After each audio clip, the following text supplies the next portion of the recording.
whatever milestones that Black people make against hate, it ends up benefiting all the other people of color. I can't see what his end game is. The Republican Party is the party of racism, is the party of white supremacy, is the party of hate. This is wrong, and it needs to stop.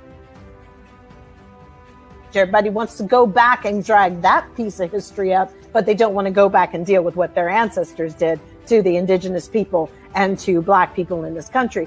You got to go. And you got billionaires talking about going to space and Jeff Bezos, go, never come back. I hope you get lost. This man has lost his mind. Boom! Come on, girlfriend.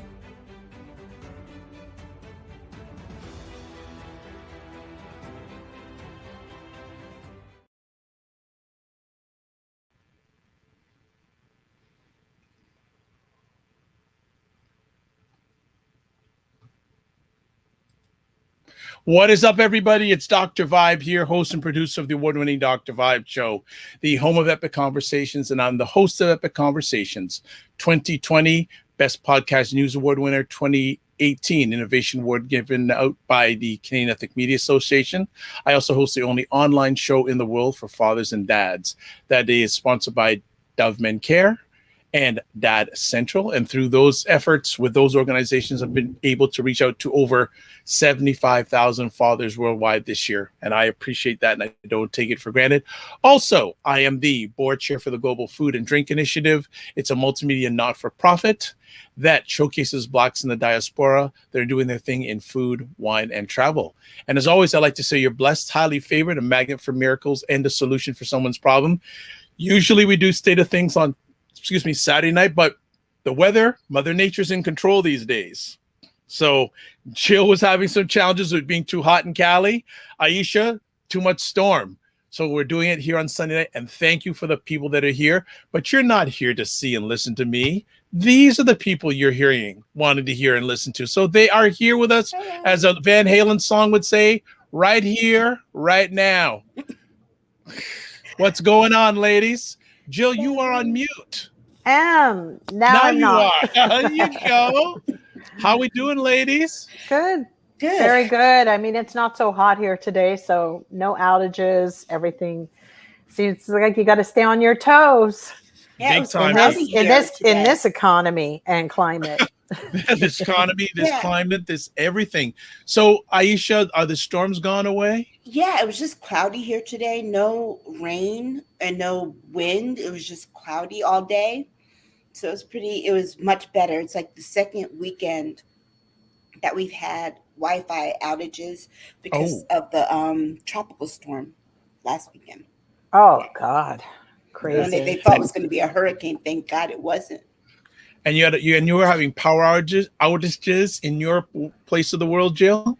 Yeah, I think everybody had their ACs on. Like, I apparently am always in the top percentile of using my AC. They send you even notices like, you're in the top percentage of people in your neighborhood using the most power. Gosh. I'm like, oh, great. Well, I'll make up for it by buying in bulk and, I try to offset my carbon footprint, but I don't know. It's been hard this year. Challenging times. times. I mean, I've got my AC up pretty high right now. It's 75 degrees outside, but it's a humid 75. Ooh, well, we've had where I am living, we have only had a spattle of rain over the last 2 weeks. Like cows could make a living on my front lawn. Whoa, really? It's really, really just... Oh my gosh. It's been really bad. Like this summer, we had 3 heat waves, but this one's really significant because it's gone on for about 2 weeks. Are you having droughts? Yeah, like for example, we've had heat warnings in the Toronto area for the last 5 days. So that means 30 degrees Celsius, which is 86 degrees Fahrenheit, plus humidity, which pushing it to 40 degrees. Awful. It's ridiculous. And like we've been going crazy from like 93 to 60 and then it'll go to 70 and then it'll be 90. We don't. No, it's been insane. No, nighttime temperatures only get down to like 75 degrees Fahrenheit, and then there's humidity. That's it. Doesn't go it like 60s. No, It just No, doesn't ours were happen. not hitting the 60s either. It was like if I wanted to do any baking, I may have had a half an hour break at 2 or 3 in the morning, and it just kept ramping up. I mean, I think I went in my car and it was 105 or 104. Wow. Yeah, I was just like, oh, Ooh. so yeah, it was pretty bad. Well, let's Pretty bad. let's shout out our family. Black Beauty, hello. Hey, Hey, Jen Myers, Becky. hey, hello. Jen. Hey, Jen. Hi. Here's Nice someone I talking to haven't. you today, Jen. And Grant, I don't know who this is. Hi, Green-eyed Baby. baby. I Yes. have no idea. Hello. Hi from Florida. Hope everyone's Hi. well. Brand new. Yes. And Blue Rains. Hello, Hello, Blue. Hi, Blue everybody. Rains. So we're loving it. I know we're on a different night this week, so Yeah. Yeah, sorry us. about that. hey, no Yeah. problem. That's all right. Mhm. That's all right. No problem. And just FYI for everybody, next weekend's a long weekend, so we'll see what happens. Let's see Oh, that happen. right. That's right. Next weekend is a True. long weekend because I am probably going to be, well, maybe I can do it. I'll be in the province of Quebec in Montreal next Ooh, weekend. nice. So maybe, we should be able to do it. We should be able to do it next weekend from the province of Quebecois. So let's get down to Très bien. Très bien. Yeah. Très I'm bien. not Well, doing anything well, next hey. weekend but braiding hair. Hey, before we go any further, memories of our show last week. Ask us anything. Any thoughts? Oh my gosh. Oh, I had a good time. That was such fun. I did. I actually. It was great. Yeah. Jen Myers is a friend of mine, and she was telling me today that she really enjoyed it, and the questions were really great. Wonderful. They were. It was really good to get to know everybody, True. more. Yes, because folks, we don't get a chance to talk like visually outside of the show. We of course are using the back channels of Twitter and all that stuff, but there was a lot of things that I'm sure a lot of people things that people didn't know about me that I just shared just openly, and I just said we're gonna at least do that once a quarter, folks. At least once a quarter. Yeah. So I think it's really good, and we're always looking for people to come on if you want to join us too. Yeah. Just saying. Yeah, Just Jill and I saying. get to talk in the offline and stuff. All We right. don't get to really have that kind of chat with you. Okay. Jen is saying, yes, loved that show. Beautiful. Thank you. Thank you. Thank you. All right. Let's get to some conversation topics. Oh, boy. Afghanistan. Well, I think we knew it was going to devolve into that. I don't think that was a surprise. Unfortunately, we just aren't in any position we're not in any position really to do anything other than get out. It's like, I understand, but people America's not that country anymore. It's not. I don't know what else is going on without bringing more men in. We only had 2,500 men in there since Trump took them out, took about 5,000 or 7,000 out in December of 2020. So that's not who we are. We're going through a different kind of rebranding. And, I had told you guys a long time ago that even the ambassadors from other countries were saying, America is not going to police the world. And I also feel that from that comment, that was key of what our allies were thinking, that they're not going to just follow us blindly and, we got your back since whatever. Those days are gone. Donald Trump ruined all of that. And I really do feel that we're just in a very different time. There's been a real shift in everything, and allegiances are not going to be based just upon the mere fact of your yesterday with somebody. It's not. Yeah. I mean, 20 years is a long time to have people continue to have faith in you and to not see any progress. I mean, it's like we've been there almost 20 years, and there was no end game. And a lot of our allies were hoping that there would be an end game, that we at least had that kind of plan. And we assured them that there would be one. And that's part of the problem, is that we haven't kept our promises. So why would we expect our allies to really, want to step up and want to be there and want to support us in the same way, is that we've kind of in some ways let a lot of people down, and Donald Trump made it even worse by just doing what he did in terms of pulling people out. And it was all because of his personal allegiances with the Taliban. Well, And releasing 5,000 Taliban people from jail exactly. basically destroyed us in the war. The war ended then. Yeah. That's when we lost, was when he did that. You don't release the people that we sent and sacrificed our men and women to put them in jail. He made life more dangerous for everybody living there. And he also put our men and women at risk again. This is his fault. It's very simple. This war, it has nothing to do right now with what's going on. Is Donald Trump released 5,000 criminals, Taliban. He let them go. This is like, that's where it starts. It's like we had been there 16 years or 17 years by the time he came in or whatever, and he lets them go. Well, it's like that with any is gang. that is It's like with any gang. They re-up when you let them go. They get out of jail or out of confinement or out of whatever, and they re-up together, and they just have a new plan of how to attack. But that was part of his plan with Russia. That was it. That was the tip.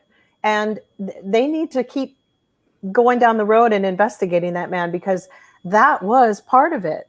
Just like what he did with the Turks, because when the Kurds, that was another disruptor. You can't see somebody doing the same thing a couple of times, and then it's like you suddenly don't realize this bitch is sabotaging me. You know, that's what he did. He was the saboteur. He was the saboteur. He was there to get rid of everything and mess up and invite people for a fucking party up in wherever they go. And I'm sorry to be so rude, but it's absolutely unacceptable. And there's a special place in hell for him, because that is what he did. And when he let 5,000 of them go, that was when he pissed all over every soldier that we had who lost their lives or sacrificed their lives. So as far as I'm concerned, he's the one who deserves the bitch slap if you see him out. Yeah, I mean, it wasn't like he did this without any kind of planning, like he did with everything. Oh, he planned it. He knew he had the power to disrupt it, and he knew they were going to get the band back together. He knew it. Well, he knew that, but without any what Americans would have considered a visible plan of anything. He had his side plan. He had that 20. How many tons of gold do we have of theirs? Exactly. So what really? There was a plan to get that. That was the ultimate plan. I still don't know what the details were, but all that revolved, the schmoozing, the come over to my house and have a drink. They're never, he was such a disingenuous person, but the reality is they want that money. They want those coins. Mm-hmm. We have them. They don't have them. So is that some kind of leverage that we are going to have to give them their gold back? I don't know. I mean, but they can't be having folks going around blowing themselves up, because that money could just disappear. Right. And let's not forget, this was the same former president who wanted to invite the Taliban to Camp David. That's what I'm talking about. But where I fault Joe Biden is he still let the Mike Flynn's of the world run around. Yeah. He still let very, very dangerous people who have deep ties in those. That's where I'm on Joe Biden's behind about, because yet again, when you're in a street fight, you don't, show up with like toothpicks and, whatever, you know what I'm saying? Like, you have to plan ahead. Are they just, is it a revelation to them? I'm sitting at home watching this stuff on TV, and I think I can kind of figure out how the game is being played. Joe Biden needed to have Merrick Garland, who, is he dead or something? Because I don't even know if he's alive anymore. I don't know what the hell he's doing, because seriously, is he dead? Someone please should go check his office. Like I said the last time, anybody who is not afraid to fight you in shower shoes, mm-hmm. You've got to be prepared for them. Okay, that's true. want to fight you in flip flops when your people have steel toed military boots and Yeah. they don't care. Right. Yeah, you got to prepare for a different kind of game. Let's True. go to the audience. Got green-eyed. Baby. Yes, you because I sometimes get tongue-tied with all these handles. When 45 turned his back on our allies, the Kurds he opened up the ISIS floodgates. Now the Taliban is more powerful. Also saying 45 ruined the world, not just America. He sure did. Black Beauty, the ladies are on point, and I wish our media was putting this out there. Our media is a bunch of wimps. And he had an agenda, and then Black Beauty is saying, and let's not forget, we're in for their poppy, for our drug cartels. And pharmacy drug cartels. Pharmacy drug cartels. Yeah. Yeah. Yeah. I mean, where do we have so many resources that we get from that particular part of the world, and we can't overlook that. Yeah, you've got Novartis, you've got Sanofi, you've got Merck, you've got all of those who are somehow tied to this. We did with the poppy. That's very, very true. We got a bunch of them. We've got how many millions now are opium addicted? That's a big problem. We have money that went there to help them with these situations, and it never went anywhere. We have a bunch of women now who have to go back under cloak and, hopefully, I don't know what's going to happen to them, but if anything, it was very foolish for anybody to ever think that they would instill democracy, because let's be honest, Saudi Arabia would just have kittens if that ever happened anyway, because they're the main ones behind. Talk about the biggest backstabbers. Talk about the, serpent's tongue of a country. They'll be whatever you want them to be at the time. Yeah. And frankly, they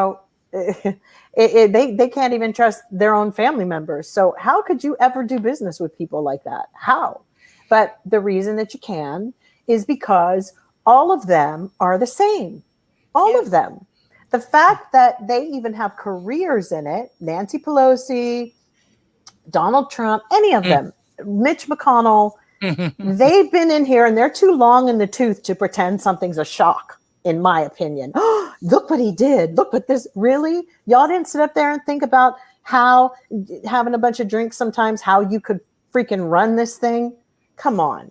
And if you didn't, then please leave and step down. And if Dianne Feinstein or whatever the hell her name is does not resign, we will be stuck if Newsom loses with the whole freaking Senate will be gone to us. I mean, gone. She needed to retire 100 years ago. The woman falls asleep in meetings. No, this is really unbelievable. It's true. It's like she needed to do this. We have an election on the 14th. What is she going to wait until after? She should have let Newsom assign who the new senator will be taking her place. And I can't believe nobody's all over that, because the old lady needs to go. And there's no excuse for it. It's almost like they want it to happen.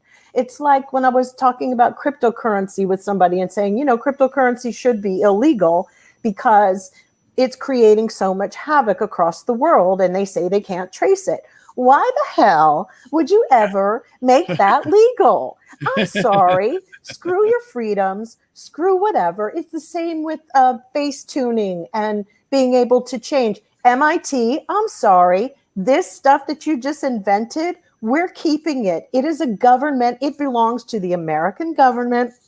And we are not going to let other foreign governments purchase the ability to create videos with and voice recognition with people that are in power. Because see, this is the problem. Everybody's a freaking sellout. They're a sellout. And then I had to look up today and hear about the woes of Mr. Asperger's, Elon Musk. I got beaten up as a kid. Get over it. We all did. Somebody was beating up somebody all the time. Snap the hell out of it. It's like what we have become and what we're allowing. Like I said, with the Democrats, I am so through at the moment. I posted something about Newsom the other day and about just posting my ballot. And I got so much hate, bots, like millions of people DMing from all over, Republicans, Trump people, mentally ill people.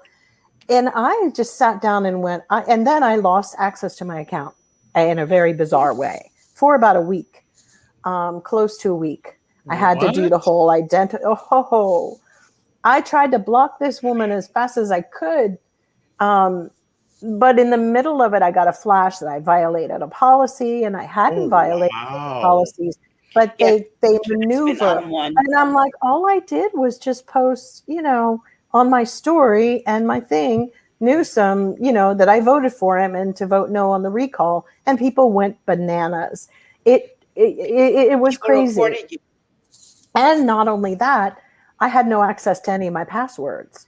Oh, wow. And I was a mess because I was just like, I can't believe I even rely on this mess. First of all, that bothered me because I don't like to depend on anybody, let alone anything, meaning a freaking app. And the fact that everything that we do as business people or whatever is in that is a little bit disturbing, that the US government has not figured out how to monitor this, regulate it, and control it. People are losing their accounts far more popular than me and being embezzled, people have had to pay in cryptocurrency to get their stuff back in their companies. This is wrong and it's outrageous. So all these distractions with, we cannot afford a war in Afghanistan. And I'm so sorry to the people of that country, because the reality is, as Prince said, in this life, you're on your own. It looks like it. We've got too much shit going on at home. We have so many things that we have avoided to take care of here. And we're only allowing America to be a whore, basically, to be used and to bypass certain laws that other countries have. Privacy laws, much better than ours. They have better banking laws, much better than ours. And everybody has learned how to filter and launder their money through companies here, whether they're in Wyoming, whether they're in Delaware, wherever. This is what this country has become. And then they run it down through the Caymans. This is really bad.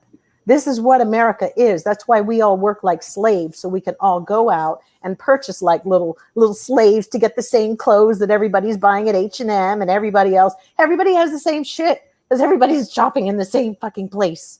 That's communism. That is communism.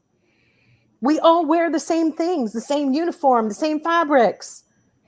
They call it a brand. I call it communism. Mom and pops are gone. We are buying from big fiduciary, big monopolies. And we think we're free. We're not free when the little guy gets crushed because of money. To think that we're going to get over and they're all guilty of it, Republicans and Democrats, by the way. They're all greedy. They're like sniffing, hunting little dogs. Yeah, but to think that we're going to get out at... And first of all, and I want to say, anybody from the DNC watching this, next time you send me any more mail about donating to you, I started to think, half of you senators are rich on your own. Use your own damn money for your elections. Screw off. I'm not giving a dime. Most of them are rich and they're like, can you donate to that? No, I can't. Use your own money. Go in your own bank account like I do to give you pieces of trash money. My hard-earned money. Yeah. I'm done. To think that we're going to get out of Afghanistan and not have to go back. We have been back and forth with Afghanistan for decades. Okay, for decades. Oh, the Arabs are our whipping posts. Well, yeah, but to think that, they're fighting us with our own weapons. Let's not forget that. Back in the 80s with Oliver North and all of them. Every time. Giving them the upstarts of the Taliban weapons and the financial backing. Yeah. And they turned around and flipped it on us. Yeah. What do you expect? You give people something, you say you're going to be there, and then you pull out. You become enemy number one. And that's why we are where we are now. And pulling out this time, we're not going to be able to go back and have people trust us. This is absolutely ridiculous. What's going on now in Afghanistan is the future for America in foreign relations. Well, there's no veritas. There's no truth in any of this, because the reality is even though I don't like these people who have followed Trump, the thing is he figured out how to wedge himself in with our men, our vets. The reality is you need to find out why these veterans are so salty and upset. They have come back from, I'm not taking anything away from what they've witnessed, what they saw, what they had to do to survive. God knows what was eating their souls. But all it took was a con man to come in and slide in. We have no mental health here for these people. When they come back, they barely get any respect. And they're living on like the lowest of wages. And it's wrong. If you treat someone like an animal, they're going to suddenly become like one to you. So America needs to answer for having these men and women in the Army for 10, 20 years that they lost sight and were so delusional by the time they left. That means that they were out there not trusting any orders that were being given to them, doubting whatever. They already went through that process of having so much empathy for what was happening there, because otherwise they wouldn't come back here as bitter as they are. Yeah. So a quick question, and I know probably on a later date we'll get deeper into this. What should America's role be in the world? We need to take care of ourselves first and foremost. We need to stay out of other people's business and mind the business of getting this country back together, because right now this country is falling apart. Democracy is at risk. People are getting sick and dying. Until we can fix ourselves, we can't expect any place else in the world to do as we say. I'm sorry. We just can't. We're so messed up right now that we can't even begin to have a standing in the world. Okay. Well, I think I don't think Jill needs to add anything because she said it already. I mean, yeah. I mean, and I also think that America needs to sit down, because the reality is that the democracy is already gone. There's just the loopholes in place that keep it functioning as if. But democracy is gone when you cannot implement and enforce the laws that uphold democracy. We have not put anybody in jail for the horrible crimes that they've committed. And it seems like that just doesn't exist.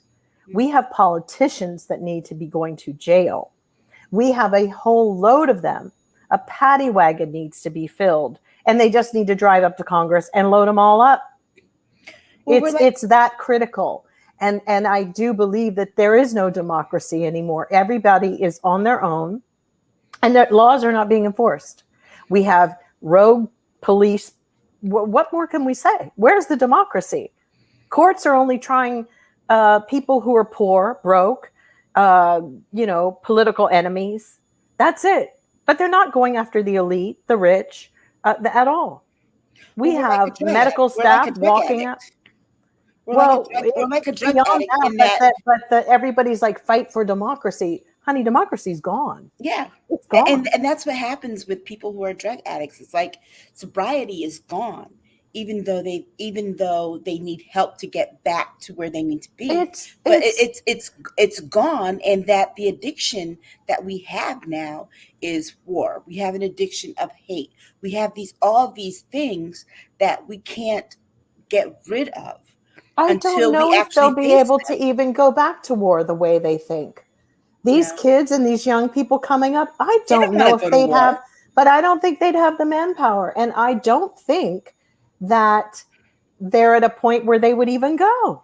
Yeah, I don't think that they would either. And that's a big problem. They were born into war. They were born because into country and anybody who feels patriotic, it's like, it's kind of faux, isn't it? It's like, it's all these people who are in the system. The politicians have destroyed the country.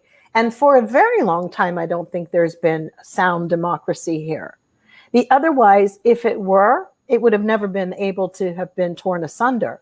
We have actual traitors in this country, and they're in corporate America. They're everywhere. So their allegiance is not to here. So it's not fair for them to blame it on just a bunch of people who started following Donald Trump. There were a lot of people, rich people involved in this thing by giving him money. The Koch brothers, that family. There's a lot of people that need their feet held to the fire. Because to just say it's a bunch of crazy Trump people, I'm beyond that. This goes into some very, very specific planning that went a long way and started during the Tea Party. And it was a long game that they played. And they've had help, not just nationally, but internationally. Yeah. And they should all be charged. We killed the Rosenbergs for less. All right, let's move on. Let's go to some more comments. We've got Black Beauty, and let's not forget we're here for the Poppy Rider Cartels. We also have here, and all of our greed-ridden contractors refusing to leave and crying wolf that we've abandoned them. Leave them. They'll get back. Trust me. Spot on, ladies. Jen is saying. Black Beauty says the Senate is clearly not going to pass the John Lewis Voting Rights Act. Thus, we will not have a throw stone at democracy. And the inspired thought, someone new, yes, speak the truth. This started well before 45. Exactly. Great comments, everyone. And we really like new people coming on board. Appreciate it. Appreciate it big time. Well, there's going to be a running theme throughout the rest of the conversation. Anniversaries. Some and most of them not too good. So let's first off go. Yesterday was the 58th anniversary of the March on Washington. How much has America changed civil rights-wise in the last 58 years? The March on Washington, who those are not familiar, was a famous march Martin Luther King gave his I Have a Dream speech 58 years ago. How much has changed? Nothing. They exploit Martin Luther King. And the fact that we are still fighting for voting rights. The 1963 March on Washington, let's not forget, was about voting rights, because the Civil Rights Bill came the year after, and the Voting Rights Bill came the year after that, 65. The main thing was they were getting people to register to vote during that march, and voting right was a major theme. And here we are, 2021, still trying to pass a voting rights bill to basically restore what the 65 legislation had done, which prevented states, particularly the southern states, from enacting these voter registration, these voter ID laws and these restrictions and these suppressions. And here we are right now, back to where we were 58 years ago. So it's like, and the fact that yesterday they actually had a march to demand to deal with the Voting Rights Act. It's 58 years later, we're still doing this, and it's completely insane to me that we have to continuously go back to fix things that were supposedly fixed in the past, because we have certain people in our country that don't want progress to happen. Anything you want to add, Jill? Well, I mean, I'm kind of, I think that if somebody keeps treating you like dirt, you've got to pay attention. I mean, personally, it's like America belongs to some other people and you're the mistress. It's like they're married to somebody else, and you're just sitting there in the wings. You're the side chick, the side piece, not even a chick, side piece. And, the one thing I did realize so brutally, and it sounds so stupid with the Instagram thing, was that how exploited we are. And now we willingly allow ourselves to be exploited and then tossed away like garbage. The fact that this has been going on, shows how little solidarity has been in the community. The fact that we can't seem to wrangle, a pot to even pee in anymore is so incredibly, they've been succeeding. There's how many black men are in jail here? So there's so many, prisons are the modern day plantation. They are. And I think that the reality people should just wake up and just say, they don't want us here. And they're vowing to make sure we never have our voting rights, never on paper. When I was born, they wrote illegitimate on my on my birth certificate. Yeah, and they wouldn't put my father's name on it. What? They weren't married. Illegitimate. Illegitimate is what it said. Oh. So a lot of people, like I remember when they were freaking out about Barack Obama's his baby certificate, things were very different in those times. What they wanted to put, and they would. I mean, he was, thank God he was in another state where they allowed African. But I actually do believe that African was going to be better than, just. I don't know. It's my parents' birth certificates were not like that. Like my mother was born in 51. She was born in South Carolina. Hers is colored. And my father was born in Connecticut in 1950. Yeah, Ohio had Negro. Negro. Yeah, Ohio had Negro. Yeah, and mine says black, actually. Yeah. And then they mixed me up at the hospital, which was really weird. They gave me to some white woman. Oh, Lord. Yeah, that was really strange. I know Winnie was not having that. She was not. But so my whole point is that all this has been going on. And we have successful Black African-American people in this country, and they're doing well. And the only thing is that they've left people behind. And I don't know if it's really hit them with people like Julian Bond having gone away, passed away, people like Jesse Johnson, say prayers for Jesse. And Jesse Johnson, not Jesse Johnson, Jesse Jackson and his wife was sending prayers to them. I know that his wife, Jacqueline, is not doing very well, or not that she's not doing very well. She just needed extra oxygen. So I'm praying for her. She wasn't vaccinated. If that's true, I don't know. But so my whole point is we're in a really bad situation, and Black people need to figure it out, because there really aren't still enough that get out and go and vote. Well, so if you're raising your children, Bond story that I can tell you that honestly turned me off of him. It was 2006. Yeah, 2006. And he was at the University of South Carolina. And I went to go see him because it was part of my job. And Julian Bond, somebody asked him, was he ready to pass on the torch? He said the next generations will have to pry it out of his cold, dead hands. And for me, that was like, whoa. It's like, dude. But I don't think he was wrong. Your generation hasn't done anything. No, they have not.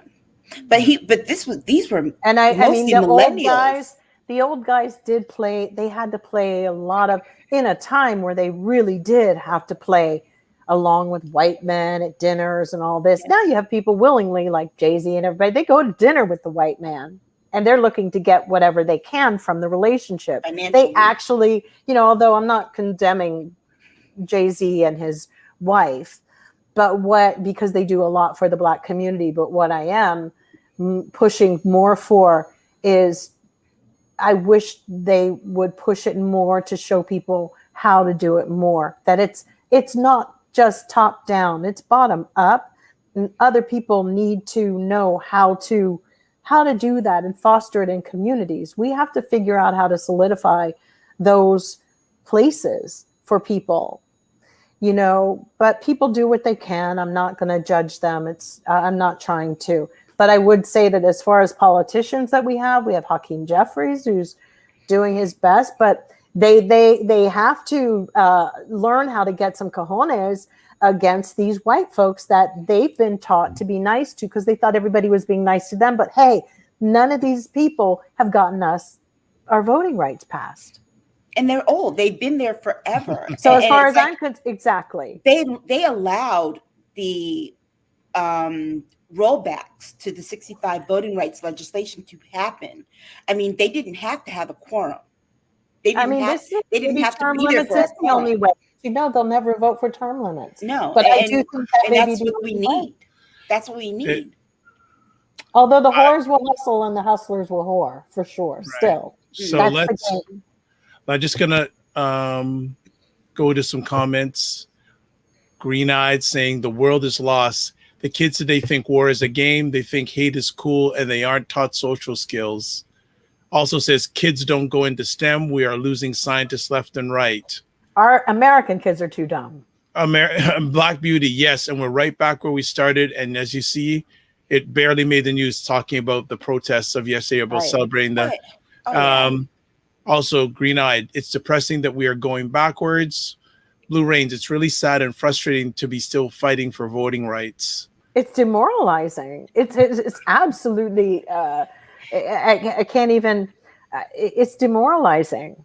And expect it to get worse, because after the census came out and said that the majority of people that they were counting, that the number of white people has gone down and the number of people of color has gone up, expect voting rights to be the thing that they work at the hardest to deny us. Of course, that's we've been saying on this platform for months. Mm-hmm. The central focus for the next few years in America is voting. And that's it. Personally, I would love to see Kamala Harris dealing with busting up the whole redlining of banks, because that's where we need the bust up. That's where we need the war, actually. Yeah. Her and Elizabeth Warren, for once, can somebody please give Elizabeth Warren some fruition, her and Katie, whatever her name is, the other one, destroy them.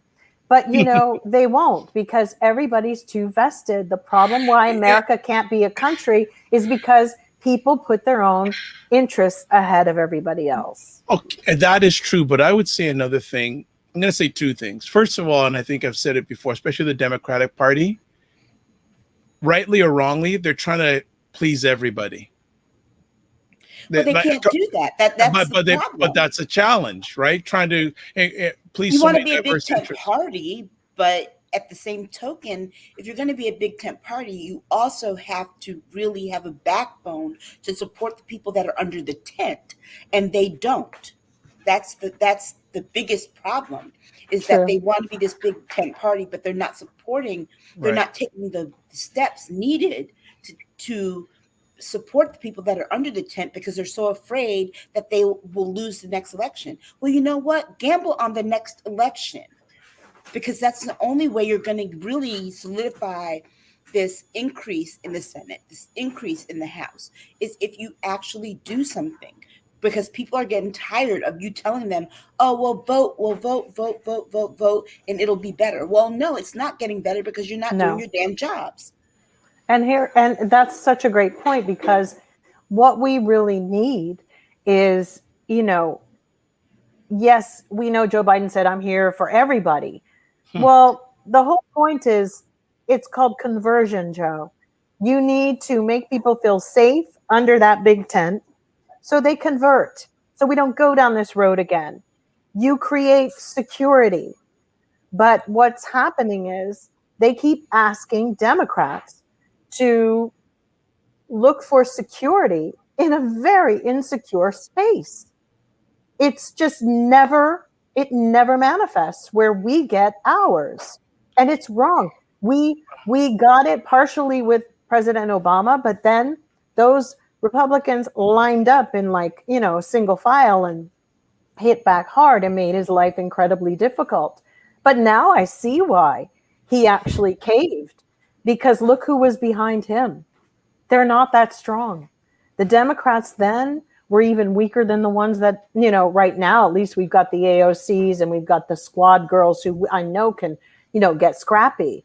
But they have to also learn that it's not just scrappy, it's strategic, because everybody is involved some way with their stock market, with their donors. Because remember, big corporations donate to both. They donate to the Republicans and they'll donate to the Dems. Always, always. Somebody may get a few $1,000s more, whatever, but they all play the cards. All of them. Google will give the same amount to each one. No one's they just want their money. And that's the problem. Well, that's the big problem. I'll say one thing, and there was another thing I'm thinking about saying. I don't know if I'm going to say it, but at least one thing. Blacks around the world need to learn how to play chess, not checkers. Absolutely. Absolutely. And the other thing I'm going to say, rightly or wrongly, I'm going to put it out there. Many Blacks suffer from one of these three things, or probably two of them, or all of them: trauma, repetition, and symbolism. Yeah. Yeah. I see that. So that's a whole other conversation. But I mean, if you meet an American who is a Black atheist, it's kind of mind-boggling. I mean, it not mind-boggling. It blows my mind. I'm like, oh, wow, what a progressive. What, do you know what a leap? That's a big deal. There aren't enough Black atheists in this country, as far as I'm concerned. They would never think of it. They're stuck in like tradition or whatever that's about. There's people who didn't even fill out their freaking census form because they got superstitions or, and the reality is people have to, at some point you have to realize, I mean, I've looked at my life. I used to not have seashells in the house. I used to not do this because of this or because of that. And I was superstitious. And there comes a point in your life where you have to take a really good look at it and go, I am where I am, not because of a seashell, not because of, walking around and burying something in the dirt at night with 3 circles around it or going to church and mass every day. I am where I am because of my own decisions that you made and the people you associated with. And when you take accountability like that, then you become a better asset for a God, for a universal sovereign. I gotta say, I was I was fortunate enough to be raised in the Nation of Islam till I was about 11 or 12. Mm-hmm. And then my parents were like, make your own decision on your faith, and just left it wide open to the point that I could see, that my decisions were my own. Right. And that every step, it's like I talked to my daughter about this yesterday. And I said, I could have dated this person and that person. It could have gone on for whatever. I said, but had I not made the decisions that I made, you would not be here. Absolutely. Speak it, Aisha. Butterfly. And I appreciate every mistake that I made, because every mistake I made led me to her being born. Right. I think after that comment, we can move on to the next conversation piece. Mm-hmm. That's like, drop the mic. It's true. Drop the mic. Very true. Another comment here. Exactly, Joe. Recreate the Black Wall Street. Well, you know something? Again, we'll get to it. Black Wall Street exists, but the media doesn't cover it. There's a lot of Blacks that are doing very well out there. You have some shows about it. Yes.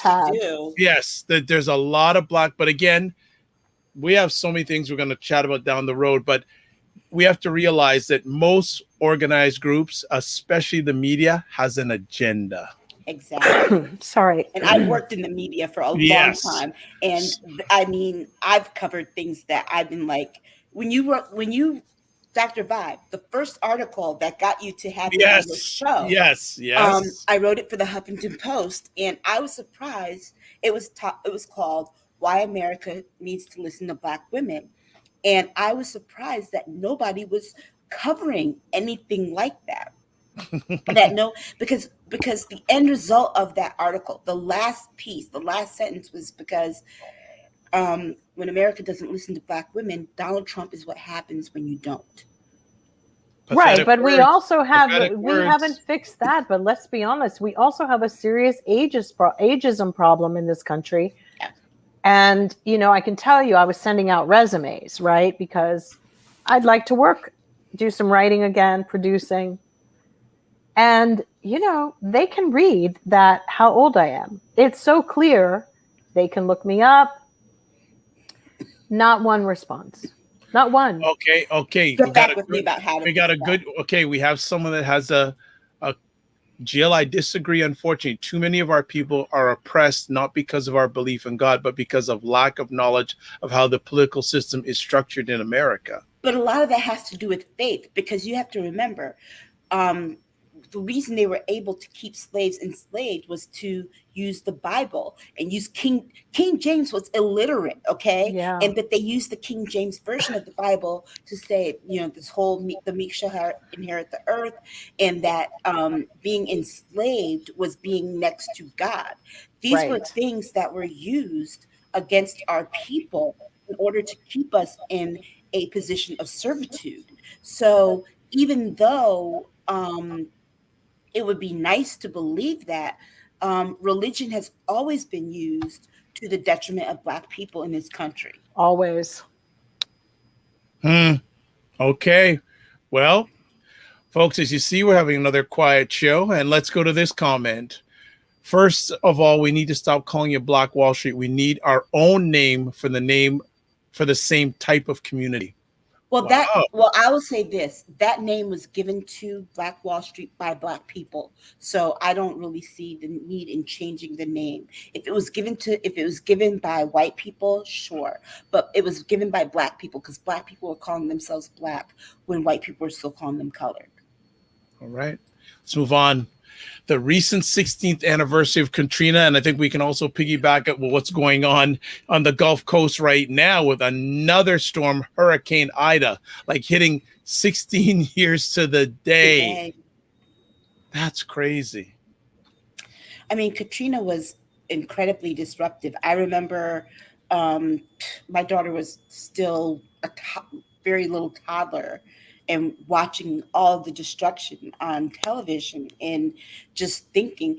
And for me, it was really a shock because the day I had looked at some of the reports, there was actually someone named Aisha who was just floating in the water, which really creeped me out. And because years ago, I wanted to live in New Orleans.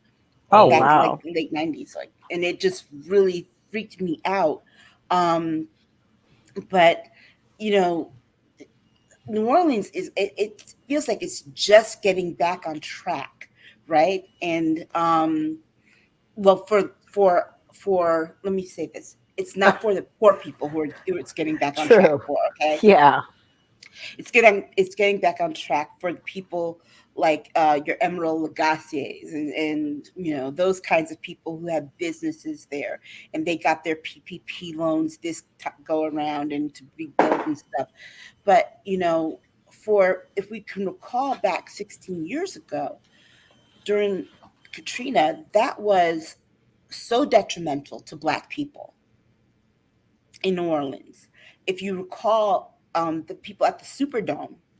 Oh, wow. All the rapes. Can I just interrupt here? Just got an update from one of our community. I just read the entire city of New Orleans has lost power. Wow. Oh, wow. Oh, wow. Katrina.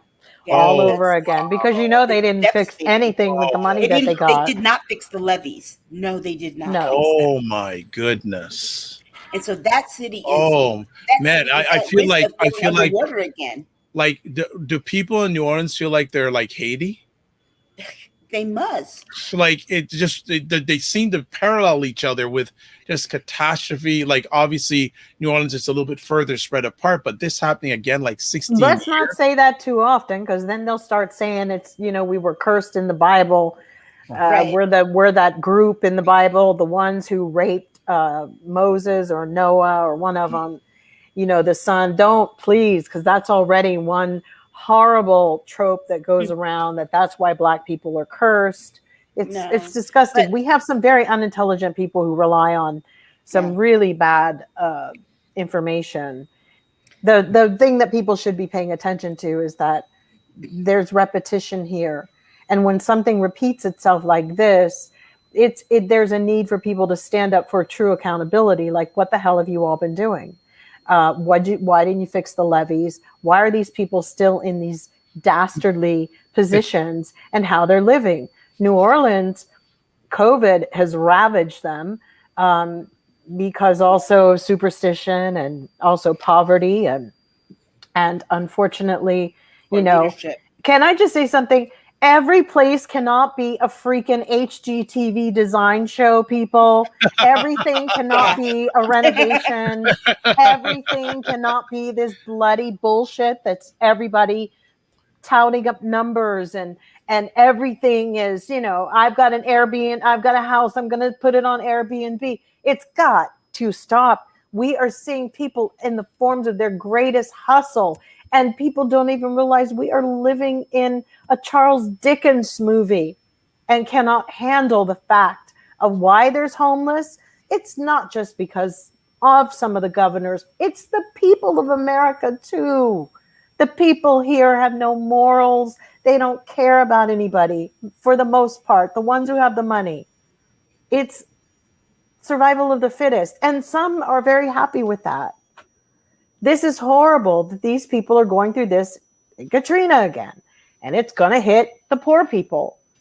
And, let's just hope that, I don't know what to say. We're dealing with climate change. It's just going to become worse and worse. And then there'll be a group that goes down and, we'll do the donations and we'll do it all over again. And what did Einstein say about repetition? If you keep having to repeat something over and over again, this is a problem.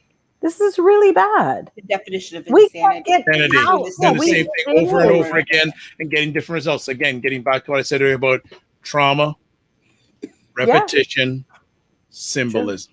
Yep. Okay, we are going to take a break here, but yeah, that whole situation in New Orleans is, oh boy, that's a whole other conversation. So let's go on a break, and when we come back, we'll look at some other anniversaries. So keep it locked. We'll be back in a bit. Go. So ladies, what is going on? Just that he needs to get it together. Sick of that. I am sick of it. Something is seriously wrong with you. Is that, why is he still there? She shouldn't be near Congress. You need an exorcism, because I don't know what is wrong with you people. It was so powerful. And I really wish everybody would stop bowing down to this. What is he talking about? This makes no sense. They know they are not the oppressed party, but they love being the superior ones, and they want to flaunt it. So it was always made political, particularly for people of color and the LGBTQ population. We end off every episode with a cockroach. This episode's cockroach. Everything.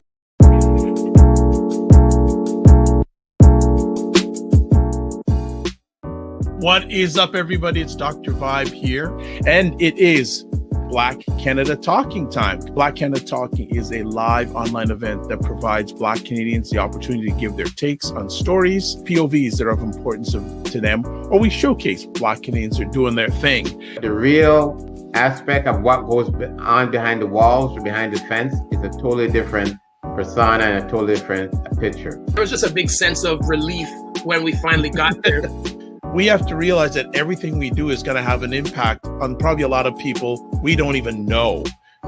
One of the mandates of the CBC is to reflect Canada back to itself. Not a lot of sustainable long-term movement that will affect economic change. God bless, peace well, keep the faith, and walk good.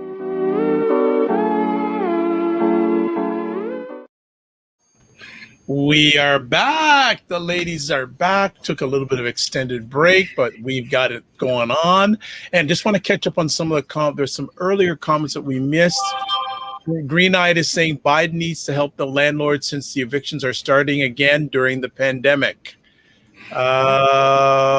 Also, that we got Jen's up already. We have here, Black people are calling themselves the N-word too. So does that make it right when we know history will be more inclined to stand on what we are built, not what we've built, not what others have?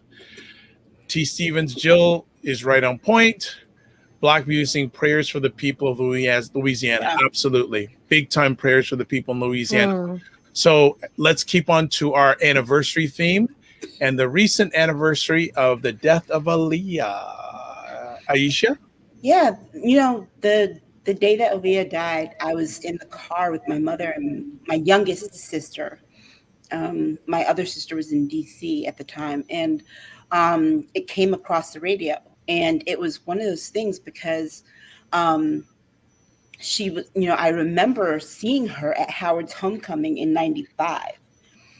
And it was just really a shock. And actually that night, I was supposed to go see Tina Marie in concert here at a park in Hartford, and Tina Marie did a dedication to her, and she brought her daughter on stage to sing with her.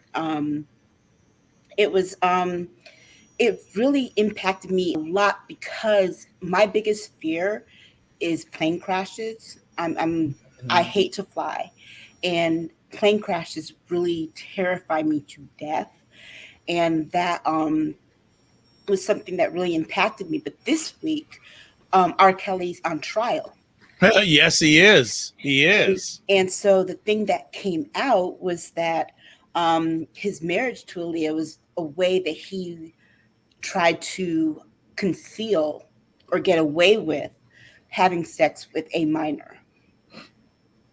That was the purpose behind the marriage. That he thought that if they were married, it wouldn't be considered illegal or child molestation. And so that was something that came out this week in trial. This week also, her former record label put some of her music back on streaming. Yes, the One in a Million album. Yeah, but that's caused some contention too, because I think it's her uncle.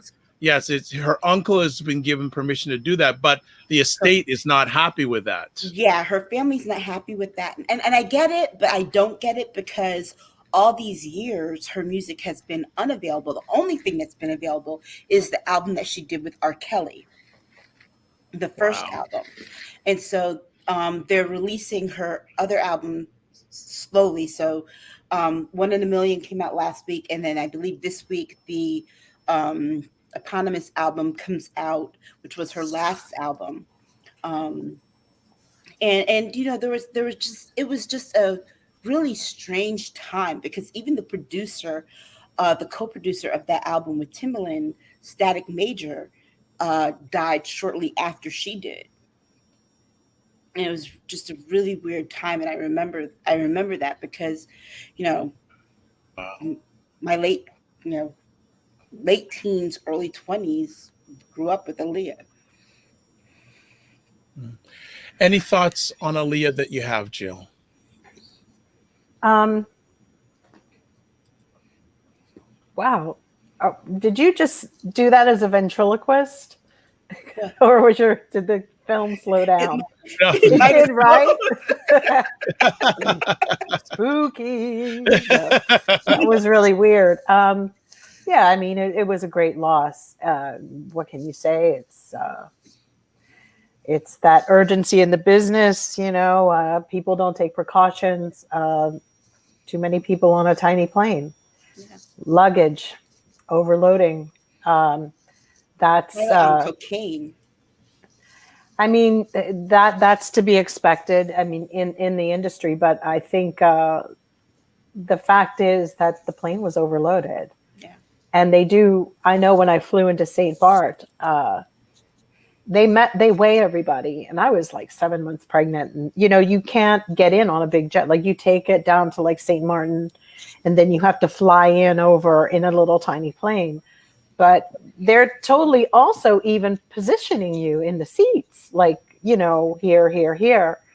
So sometimes the worst part of this industry is being really smart. And it's hard because you hope people are looking out for you, but somebody needed to not go home, or bags needed to be sent later.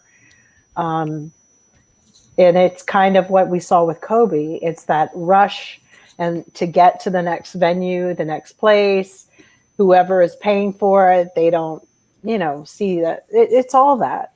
Yeah. And it was a very sad accident, unfortunately. It impacted me a lot because, in terms of how I fly, because, you know, to fly into New Haven, Connecticut, you always have to get on a small plane, always.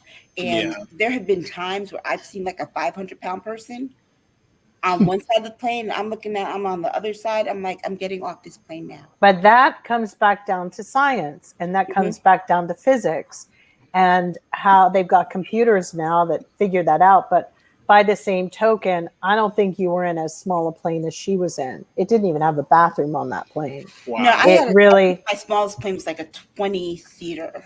Yeah, I mean, this was a little Lear, and in those days, and even before, I took a Lear before with Prince. They're small. They're really, really bloody small, and they're pretty efficient, I guess. But as in any of those planes, the bigger jets, I mean, I hate flying too, don't get me wrong.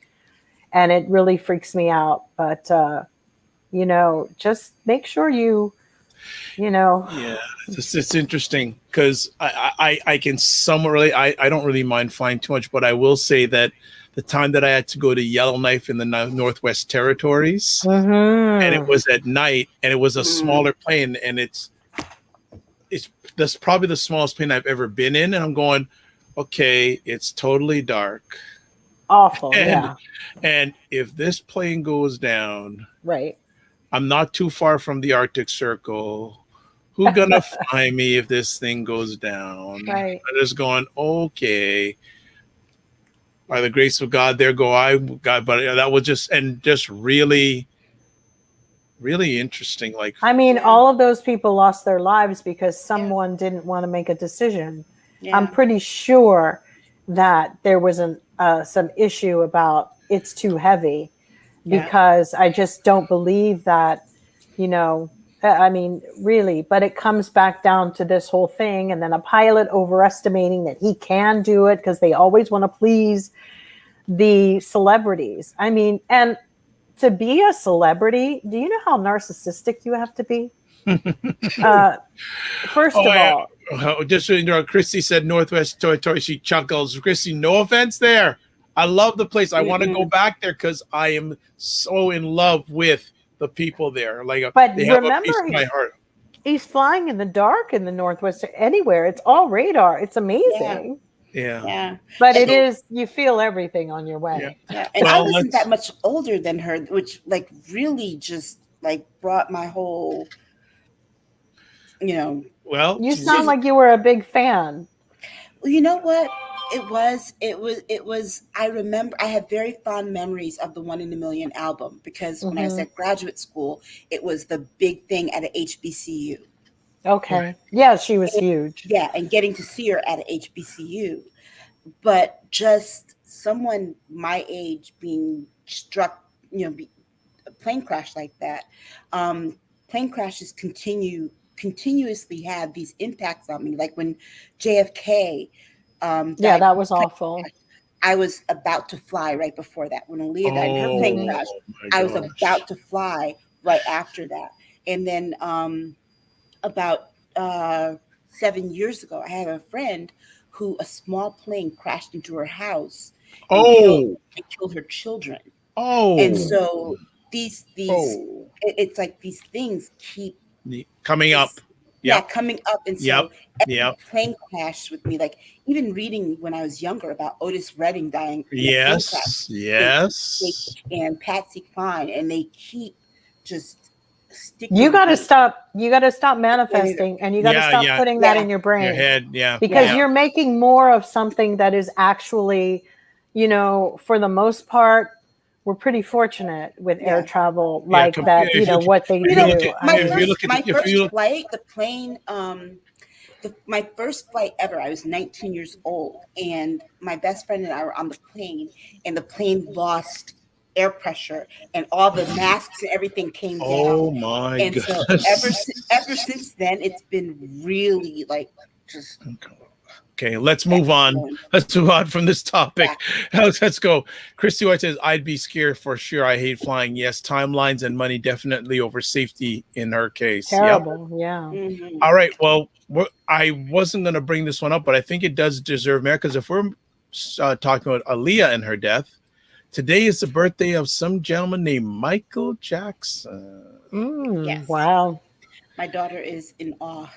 My daughter loves Michael Jackson. I showed her the Motown 25 video where she was like 5, and ever since then she's been like, Michael Jackson, everything. I have to admit, fan, but I'm sorry, I'm more of a Prince fan. Well, that's the thing about my apartment that you can't see. Is like from where I am, you can see all the Prince stuff. On the other side is all the Michael Jackson. And for people, the big deciding factor, and Michael was great performer, but to me, he didn't write the majority of his music. No, a lot of his music was, and again, and we talked about it last week in our Ask Us Anything. I don't know if I said, but I would love to sit down with Quincy Jones when he's ready to talk the truth, because people don't want people. What would Michael Jackson be without Quincy Jones. Yeah, that's for sure. Respectfully. Yeah. Now I'm not a disparate, but look, man, you look at those albums, Quincy was everywhere. And Michael, great performer. Well, what people don't realize is that Michael Jackson decided to work with Quincy Jones because of his involvement in The Wiz in 1978. Yes. And that the music that he did there is what got Michael Jackson to wanting to work with him in 1979 for Off the Wall. Right. And folks, if these two ladies know their music, so if you're going to go hard on them, good luck. Your wood is wet. Good luck. Like they know their music. But Michael, phenomenal. He was. I would have to say that what I give him credit for is he may have not known how to write the music, which we know he didn't write music really. Maybe lyrics or whatever. He was very vocal about what he wanted and pretty precise when he was teaching himself new dances. And I always liked that he reached out to the tip top. He got the best of whatever they were doing. Yes. And if the takeaway that you can, where you make a big difference between Prince and him, for me, that says a lot. And it's and of the character traits that perhaps should be adopted would be always seek the best, be around the best people. Yep. Be around the best. Yep. Prince, for some reason, a lot of people bring up that James Brown show, and I've often had time to think about it a little bit, where he choked, kind of got on stage and it was overwhelmed by this experience, because I was there. And I've now had a lot of time to think about it, and I thought, well, maybe so. I mean, it just, now that you bring up these two, Michael knew how to ask for the songs he wanted. He knew he'd stay in the studio until he got that hook that he thought worked. He had great ears. Yes. He knew what a hit could be. Yes, absolutely. He was able to delegate. That's so wild to me. But surround yourself with the best. And also, when he committed.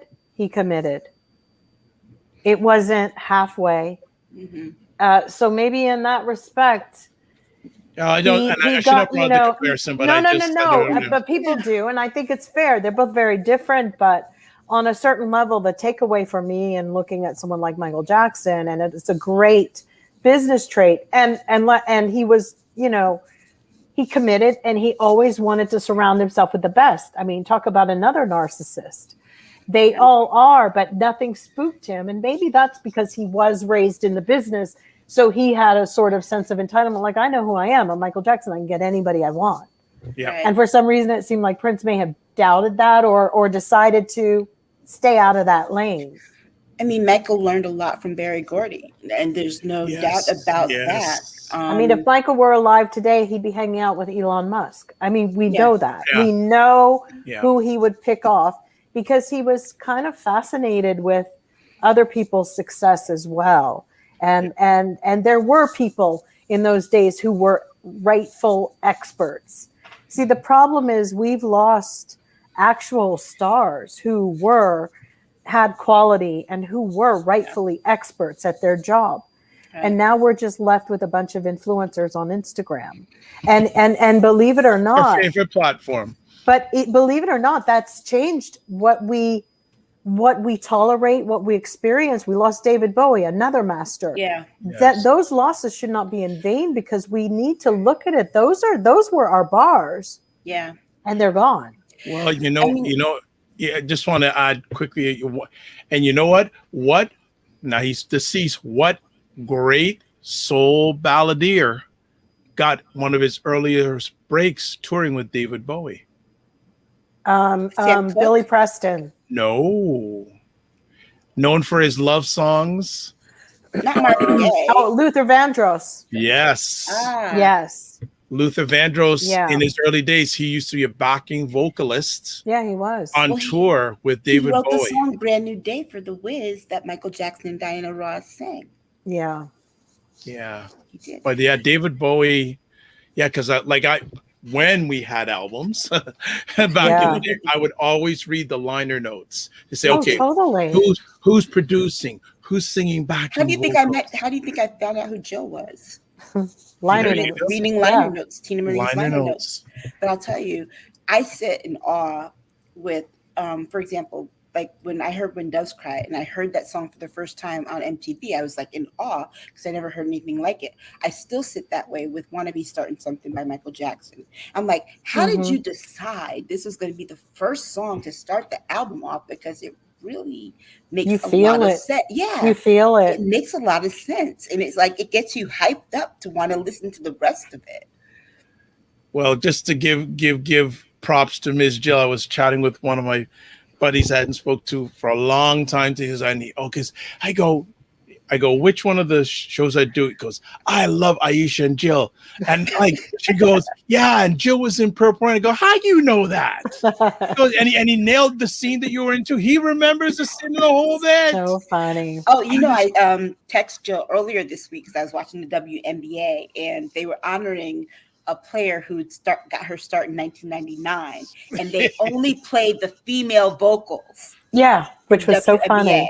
And I was like, they're playing 1999. That's very nice. Playing your ad-libs of the female vocals. I was like, Prince got a little play, but they got all the female vocals. Girl power. Yes. Jill Jones. And I was sitting there, I'm like, these young girls playing on this court don't even realize. They don't know. They don't got it. All right. Let's go on the other side of the pendulum. Unfortunate. The recent 66th anniversary of the murder of Emmett Till. In 2005, I was a presenter at a conference on the 50th anniversary of the trial for Emmett Till. And his mother had passed away the year before. And one of the people that I met was Keith Beauchamp, who is assisting with the film Till that will star Whoopi Goldberg. And they I read about that. Yes. Yeah. And I knew about this. Let's see, he told me about this in 2015 that they had been working on it and Whoopi Goldberg had committed.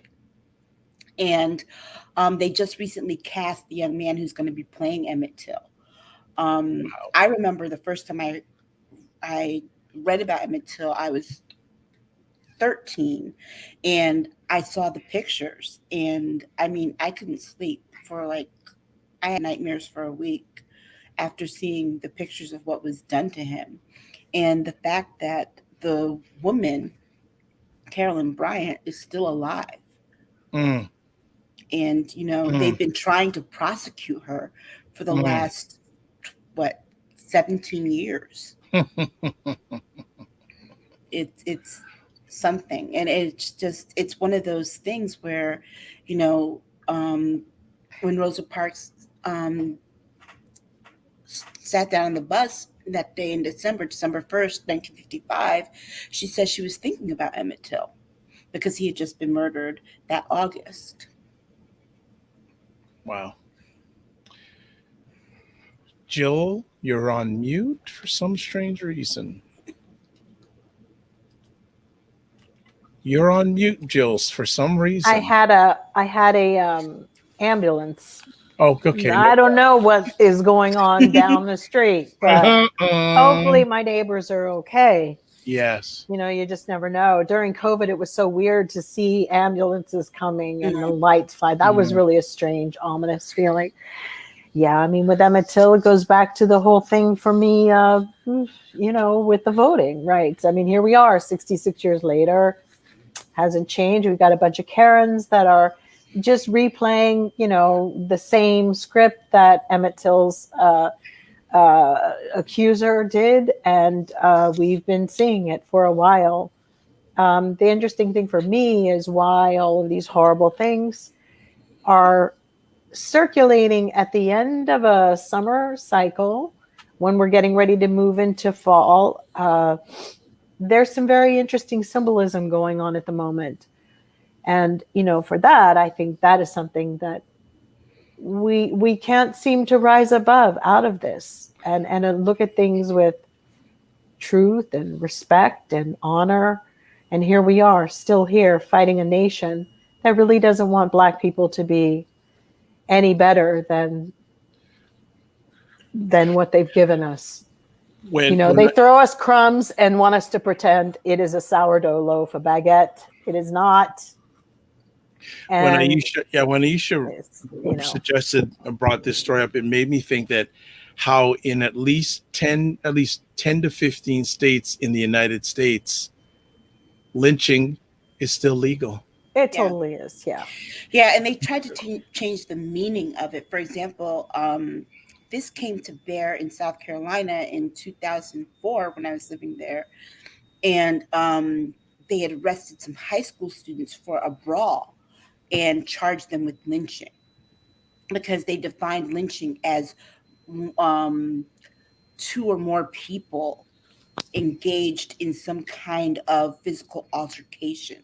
And so it really is astonishing how these states have come to define lynching, and so that it doesn't meet what we would consider lynching, so that they could apply it equally across the board.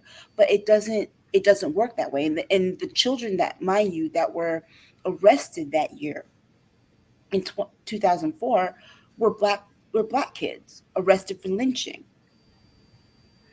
And wow. So it's like we still have that, but we also have this history of lynching in the United States, where even in 1953, when they were looking for the 3 civil rights workers, they came up with like 8 bodies out the river.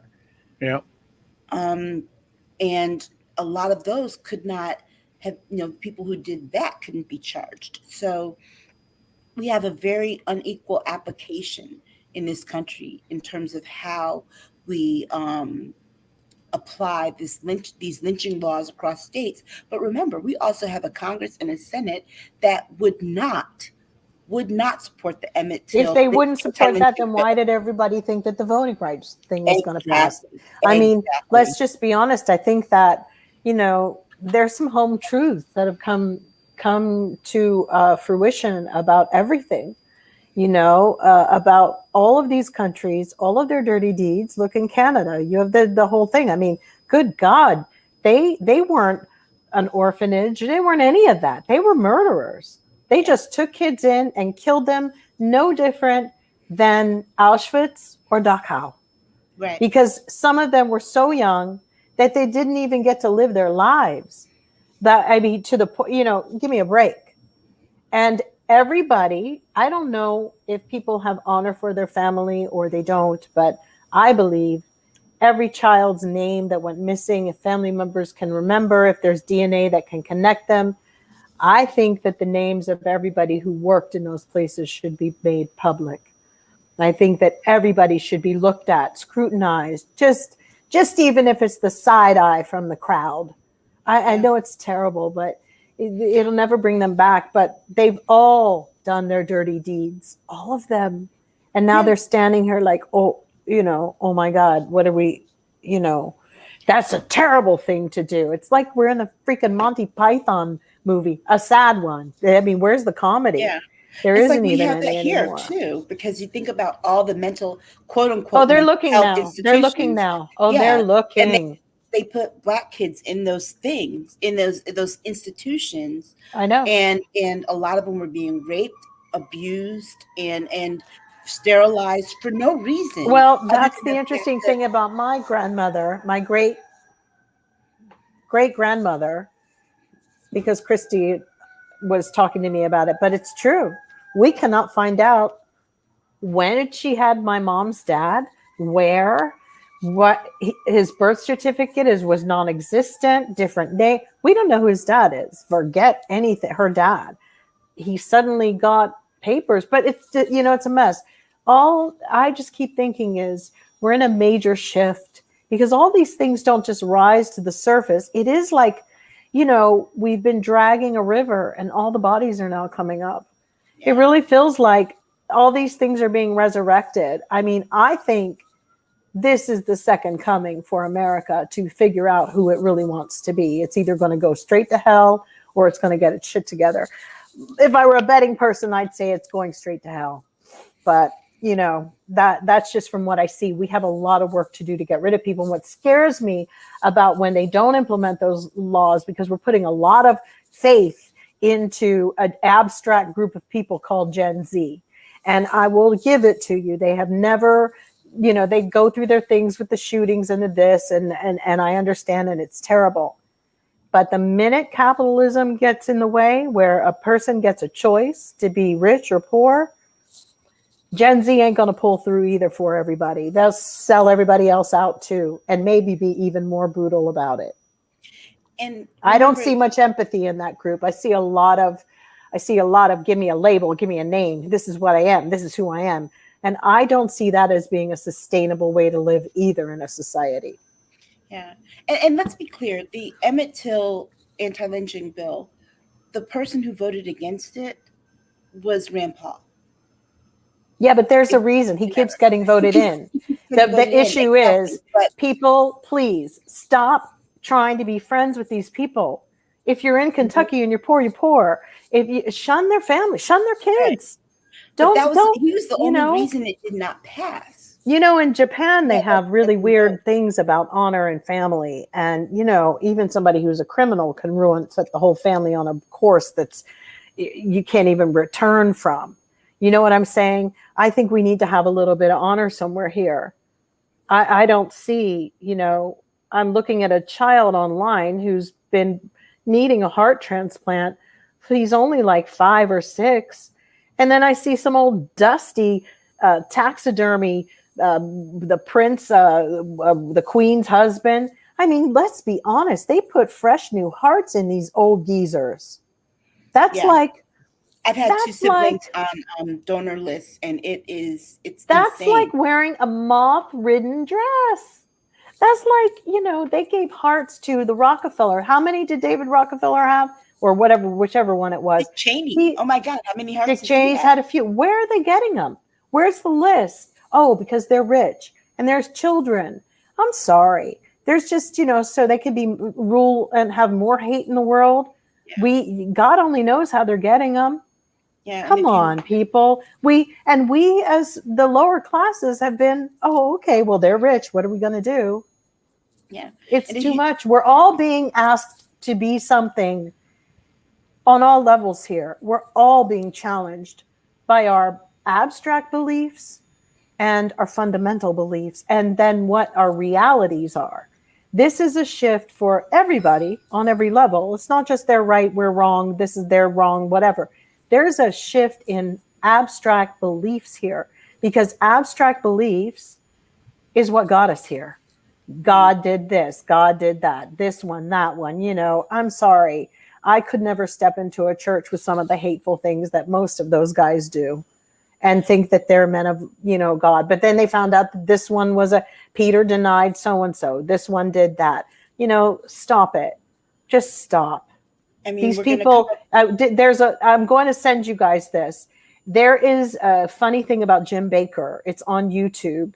And somebody edited all of his best stuff, the Christian Jim Bakker. I've seen it. About God talking to him when he was in prison, when he was with his wife, Tammy. It is the best of, and it is scary to think. And then they're hawking food to give people to prepare for the return of Jesus. That people who are on, you know, people are sending money for this. And let me tell you what the food is. It's in a bag. It's dehydrated food. They're old people ordering this crap. It's so frightening to think. America has not really challenged it. It seems to think that freedom is letting people just do whatever they want and then determine who should be charged and who shouldn't be. But I feel that people should actually start going after the FCC for allowing Fox to stay on, for allowing these shows to stay on. I think it's wrong. They get mad if I take my shirt off and show my boobs. There's something wrong with a nation that freaks out more over a nude body than it does with half of the crap that they've been saying for the last 4 years. There's a problem, and it's called white men. Yeah. I mean, you have to, the other part of the Emmett Till murder is that the 2 white men that killed him were acquitted, okay, by 12 other white men. And when you read the transcripts and an interview with one of the jury foreman, he's like, yeah, we decided in 10 minutes, the first 10 minutes that they were acquitted. We just took an extra 10 minutes to have a soda break. Yeah, I mean, And the so cruelty.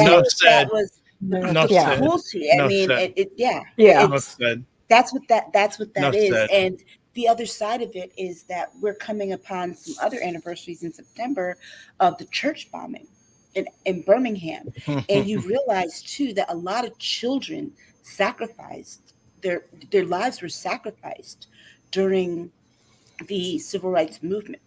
It was when I always did my research and presentations on it, I always talked about how it really was a movement for children. And you're talking about children as young as 8 up through 20.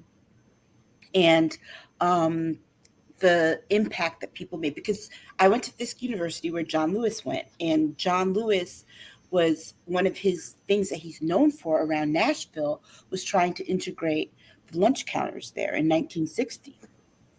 And he was very young. He was like 19 at the time.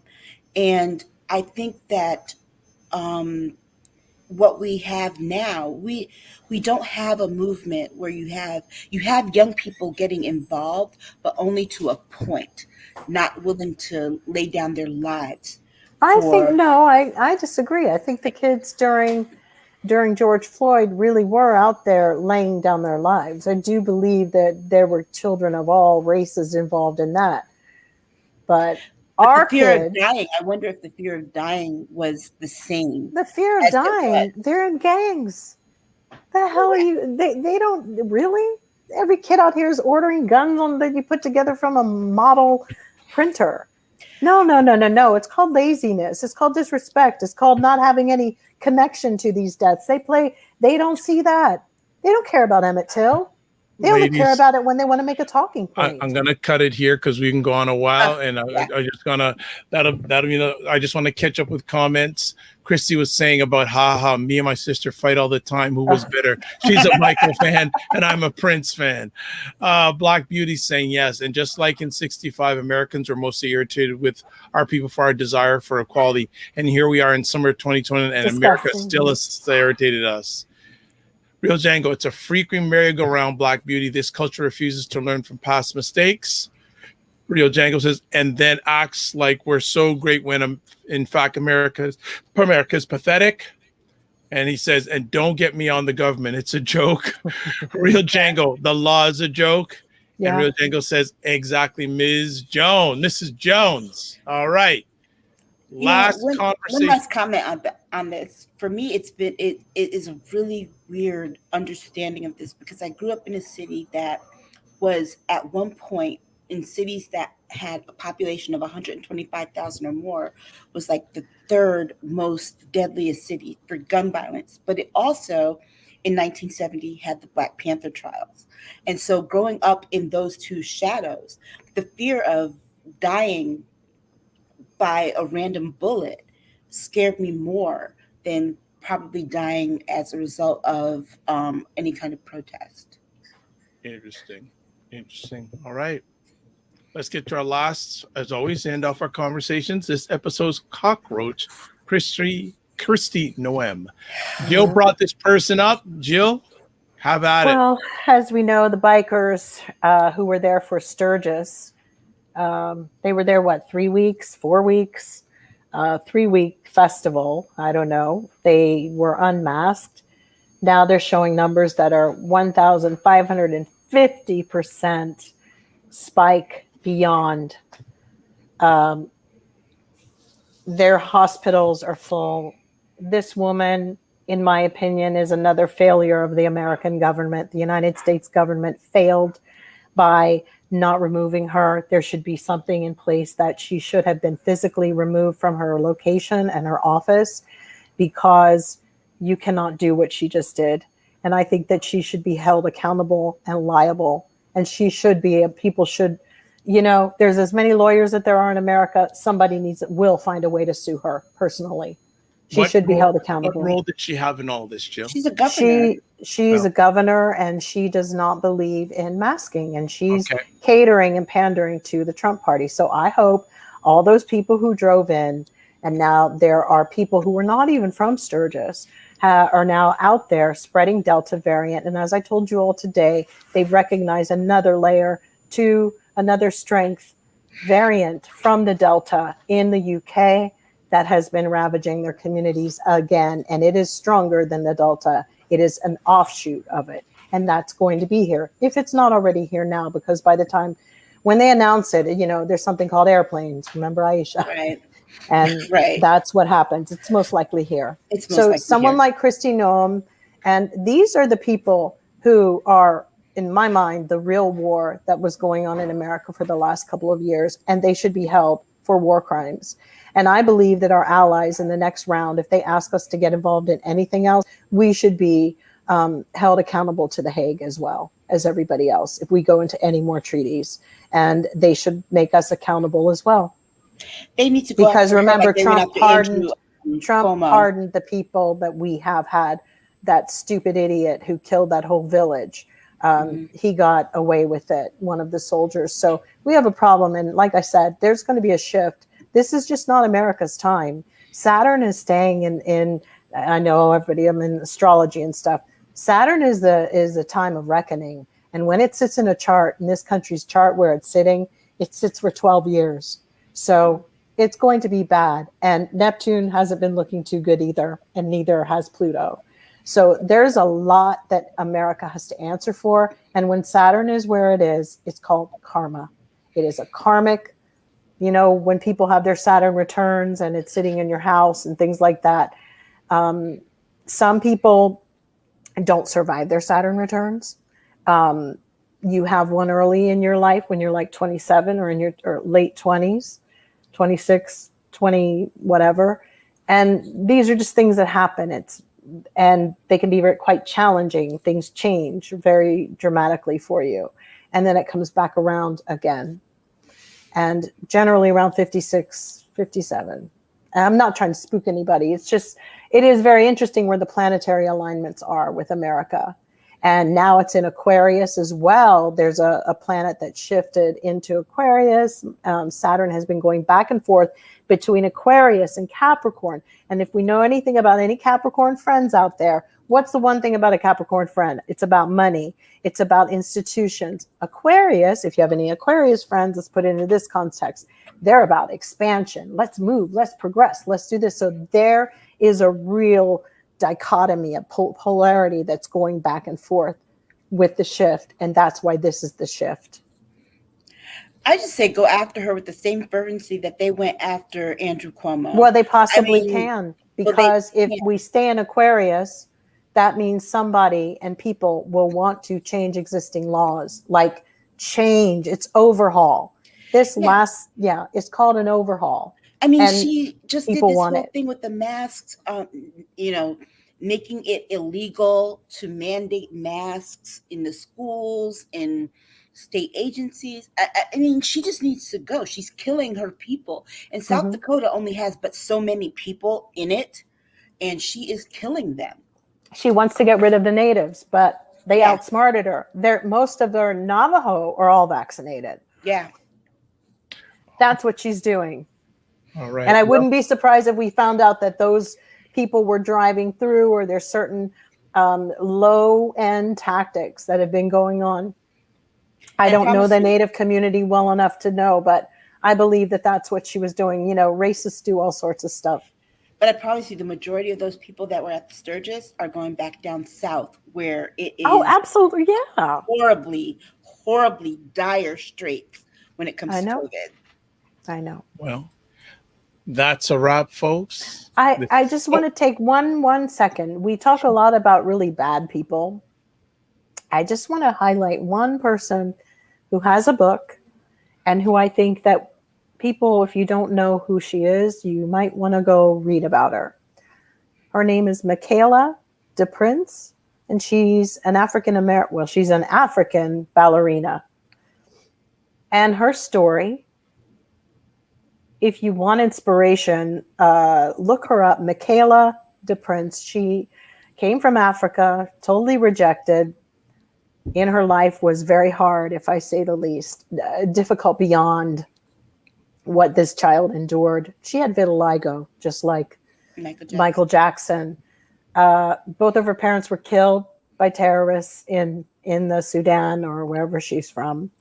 And a couple from New Jersey adopted her, where in the list at the orphanage, she mentioned that on a list between 1 and 27 at the orphanage, she was number 27. The number 1 spot got the most food. So imagine where she was. They used to call her the devil's child because of the vitiligo. And all these things happened to her, horrific things I won't go into. But a white woman and her husband adopted her, and with 9 other kids that they got from Africa. And the story is so incredibly beautiful. She talks about being in Africa and a magazine flew in the wind and she saw it on a fence and it was a ballerina. She'd never seen anything like that and it made her happy. So she went to, when she met this woman, she couldn't understand her, but the woman said to her, "What do you want to do?" And she pulled this little picture she'd been saving of a ballerina, and that woman and her husband put her, and she was at the Dance Theater of Harlem, and she really did become a ballerina. And she also is one of the lead dancers for Beyonce. Her story is phenomenal. It is inspiring. It's courageous. The things this person endured, we need to hear more about these people, because what an uplifting human being from so much pain. So I'd like to also, even though we may show a cockroach here or there, I'd like to really celebrate those that really just change the balance and inspire. This child, I saw her today, I just went, this Michaela DePrince, just an incredible human being. And if we really want to talk about any God or Lord or universe, he's been with her the whole way. The whole way. Maybe not the way we think bad things, there's an angel. She has angels. And she's an angel. When you look at her, you feel them present. So her story is very important. Thank you, Jill, for ending off our conversation on that. But we have to give a good homage to another lady. Unfortunately, folks, we are losing an unseen member of our team on the 31st of this month. There has been a lady behind the scenes named Maddie, who is an intern at a college in the Greater Toronto area where I live. And she has been doing a lot of work to help what you see. Some of it live. And if you watch the replay, she does an incredible amount of work on that with editing, audio, video wise. The little clip that you see, the opening you see at the beginning with Aisha and Jill, she did that. The clip in the middle, she did that. And we're going to be losing her. She's going back to school next week. And, thank you, Maddie, for everything. So much, what Maddie. another beautiful person Yeah. making a difference. She's one of the Gen Z and your daughter that I think are awesome. So we are going to really, really miss you, and we are there for you any way we can support. And as you know, Maddie, I'm doing whatever I can to have you still involved with us, because you took a load of stuff out of my backpack when I could do some other things. And I know that Aisha and Jill appreciate you very much. So we just want to wish you the best in your future endeavors. And we're here to support you whatever way we can. And Chrissy's saying she has done a great job. She really has. Absolutely. And I tell you that I'll say it probably every time I on a call with her to give herself, she always is smiling, and she always wants to do stuff. And we think the world. Oh, and look who's here! Hi, Maddie. I will miss you too. So it's we hope I'm gonna find a way. Gotta find a way. Real Django saying, yep. So Matt, and this is good because Maddie, just to share you with folks, she was like working full time plus doing audio and video editing for this show at the same time. Yes. Jill, you're on mute. She was amazing. Yes. Yes. So, Thank you so and Blue much. Rain saying we miss you. So definitely we just want to end off with that. And we're going to find a way, somehow we want to get you back. And we are here again to help you any way we can. So with that note, we end off as we usually do. Ladies, how can we get a hold of Jill Jones? Jill D. Jones at Twitter. And how do we get a hold of Aisha K. Staggers? Aisha Staggers at Twitter. And next time we have our Ask Us Anything, somebody remind me to tell you the story about Melissa. Okay. All right. Good stuff. And I am Dr. Vibe, host and producer of the award-winning Dr. Vibe show, the home of Epic Conversations. And I am the host of Epic Conversations, 2020 Best Podcast News Award winner, 2018 Innovation Award winner given out by the Canadian Ethnic Media Association, host of the only online show in the world for dads and fathers that is sponsored by Dove Men Care and co-sponsored by Dad Central, Canada's national fatherhood organization. And I am the board chair for an organization called the Global Food and Drink Initiative. It's a multimedia not-for-profit that showcases Blacks in food, wine, and drink. And I love that also, too. I'd like to thank everyone who helped make this an epic conversation. Hopefully I can give a good roll call. Black Beauty, Jane, Blue, Rains, Green-Eyed. Who else? The Inspired Thought. Christy White. We've also got the Inspired Thought, T. Stevens, and of course, Maddie. Always I end off my conversations like this. Live your life as a dream. If you can dream it, you can make it. Sometimes you have to get smaller to get stronger. Block assumptions, then aim bigger, aim better, aim higher, aim wider. Love, faith, and respect, and remember to give yourself grace. God bless, peace to well, keep the faith, and walk good. Take care, everybody. And again, thanks for watching live, and thanks for watching on the replay and listening to the replay.